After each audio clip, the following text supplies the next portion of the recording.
It's been more than a lifetime since working aircraft were first developed. Early pioneers risked their lives to achieve something we barely think about. But some flying machines were never going to work.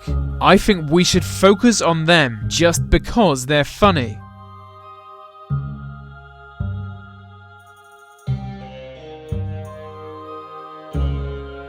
Charles Ritchell was an American inventor known for being a bit mad. In 1878, he demonstrated his bizarre flying machine. It was basically a big gas balloon tied down to a metal frame. Its only means of propulsion was a hand-cranked propeller, so it did move incredibly slowly. Any gust of wind could interrupt your journey and blow you off course, or maybe cause you to crash. It was a very dangerous and silly-looking form of transport. That's why he only ever sold 5 and died in poverty.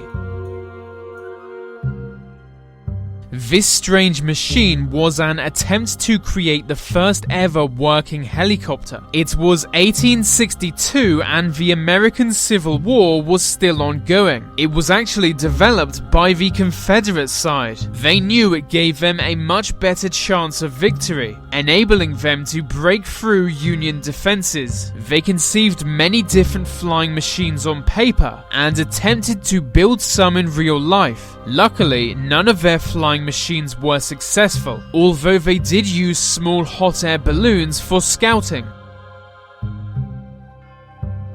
Besnier may have been the least intelligent man of the 17th century. He was a young French locksmith who decided the only thing he needed to fly was a pair of wings, so he made his own. After building a pair of poorly conceived wings, he strapped them to his limbs with the plan of flapping them like a bird. Luckily, he only attempted to glide short distances, so I think deep down he knew it was a bad idea.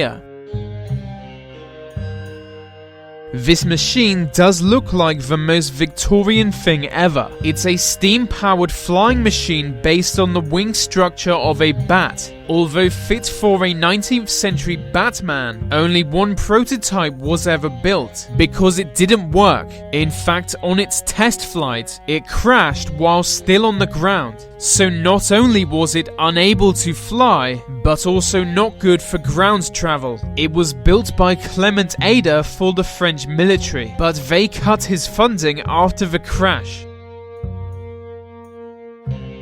In 1954, the US Army was attempting to develop a helicopter small enough for just one person. Many problems came with the idea of a single-person helicopter, one of which being the inherent instability of the craft, and so it was almost impossible to control on the battlefield. They built 12 personal helicopters, but gave up as they kept crashing. They were built for reconnaissance and expected to be widely used during battle. In many ways, it was like a primitive jetpack. Otto Lilienfeld was another 19th century maniac.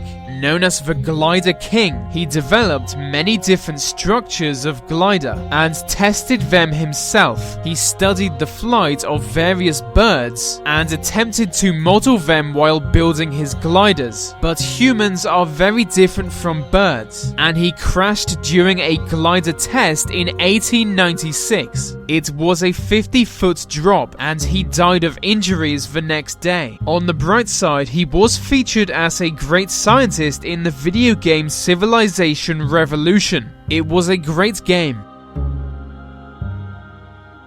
In 1883, Alexandre Goupil had the idea of combining a steam engine with a glider. Soon after, the Goupil flying machine was born, a propeller-driven glider capable of flying 2 men over short distances. It was able to fly at 14 miles per hour, which was better than most others, but it was still incredibly dangerous and ridiculous looking, so they never caught on.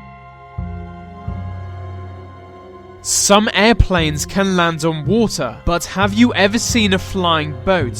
There was an attempt to create a flying boat in 1921. They basically took a 100-passenger vessel and transformed it into an airliner with 9 wings and 8 massive engines. In 1921, this project died when it crashed during its second test flight and was completely destroyed. It was just poorly designed, so no more were ever built. But there have since been successful attempts to create flying boats. They were used commonly up until the Second World War, when regular airlines exceeded them.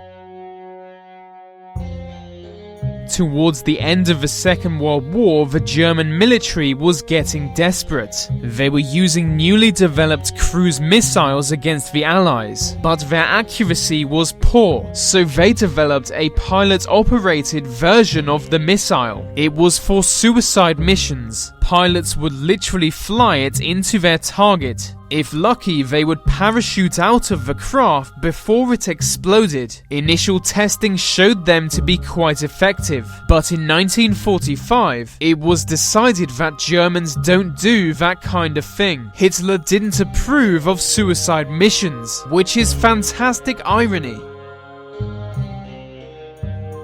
At the same time the Nazis were developing suicide planes, the Soviets were building flying tanks, or at least attempting to. I'm not sure what the thinking behind it was, but they cancelled the whole thing after building just one prototype. While airborne, the tank was meant to detach itself from the wings and parachute down to the battlefield.